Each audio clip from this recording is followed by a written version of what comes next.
5.5 ঘন্টা গোসল করেছি। হ্যাঁ আমার ছেড়ে দিব এটা? হ্যাঁ ছেড়ে দেবো আমার জিগায়। ও এখানে অনেক জায়গার অনেক সুন্দর, তাই না? হ্যাঁ গরমের প্রশান্তি খুঁজতে আসছি আমরা কেরানীগঞ্জের পুরোপুরি একটা অজপাড়া গ্রাম বলা যায় আর কি। যাই হোক, রাজাবাড়ির এই সাইডে। রাজাবাড়ির এই সাইডে, হ্যাঁ রাইট, আব্দুল্লাহপুর রাজাবাড়ি বলেন এটাকে।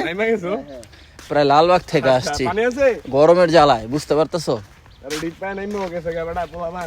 এই বুঝতে পারতেছো, পুরো গরমের জ্বালায় সেই লালবাগ থেকে আমি তো আগত গরমে আমরা। লাল হয়ে গেছি। তুই তো গরমে লাল হয়ে গেছিস, তুই তো ওইটা তুই হলো কোন রাজা না? বান্ধবী যেটা তুই কয় ওটা? এই যে তোর হ্যাঁ। বান্ধবী যেটা কইছিল। ওইটা ওরে ওরে আমার বান্ধবী একটা কথা কইছিল, বান্ধবী জানি ললিতা। ও আমার বান্ধবী যে তো একটা কথা কইলো, তুই হি হি হি কিছু করবি দেখ মামা আমাদের মাঝে কিছু করে যা